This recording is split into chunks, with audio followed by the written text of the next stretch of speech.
భగవద్బంధువులందరకు హృదయపూర్వక నమస్కారాలు. ధర్మో రక్షతి రక్షితః అని మన నిత్య జీవితంలో ఒక చక్కని ఒక సంస్కృత వాక్యాన్ని మనం వింటూ ఉంటాం, ఆచరిస్తూ ఉంటాం కూడా.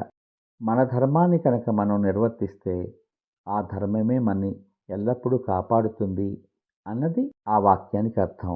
అయితే ఈ వాక్యం ఒక సంస్కృత శ్లోకం నుంచి తీసుకోబడింది.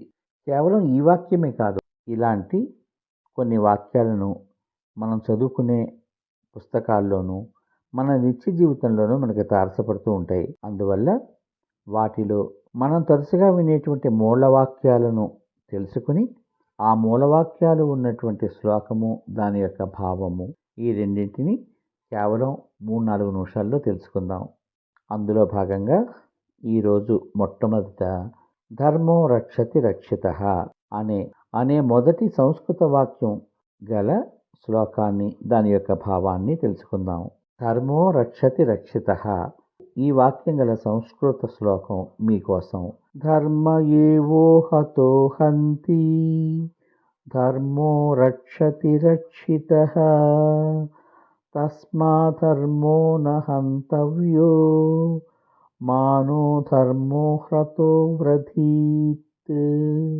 ధర్మ ఏవో హతో హంతి, ధర్మో రక్షతి రక్షితః, తస్మాద్ధర్మో న హంతవ్యో, మానో ధర్మో హ్రతో వ్రధీత్.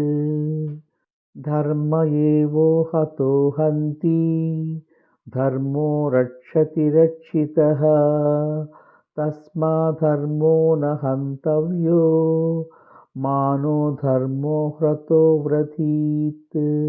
ఇప్పుడు ఈ సంస్కృత శ్లోకం యొక్క అర్థాన్ని పూర్తిగా తెలుసుకుందాం. ధర్మాన్ని మనం ధ్వంసం చేస్తే అది మనల్ని ధ్వంసం చేస్తుంది. దానిని మనం సంరక్షిస్తే ఆ ధర్మమే మనని రక్షిస్తుంది. అందుచేత ఏ ఒక్కరూ కూడా ధర్మాన్ని నాశనం చేయడానికి ప్రయత్నం చేయకూడదు. ఎందుకంటే ఎవరికి వారే తమంత తాముగా నశించిపోవాలి అని కోరుకోరు కదా. అందుచేతనే ధర్మాన్ని మనం రక్షిస్తే ఆ ధర్మమే మనని రక్షిస్తుంది. అందుకనే ధర్మో రక్షతి రక్షితః అని తరచుగా పెద్దలు మనని హెచ్చరిస్తూ ఉంటారు. ఈ శ్లోకాన్ని మరొక్కసారి చదువుకుని ఈ భాగాన్ని పూర్తి చేద్దాం. ధర్మ ఏవో హతో హంతి, ధర్మో రక్షతి రక్షితః, తస్మాద్ధర్మో న హంతవ్యో, మానో ధర్మో హ్రతో వ్రధీత్. రేపు రెండవ సంస్కృత వాక్యం, ఆ సంస్కృత వాక్యానికి మూల శ్లోకము, దాని యొక్క భావం తెలుసుకుందాం. అంతవరకు సర్వే జనా సుఖినో భవంతు. శుభమస్తు. స్వస్తి.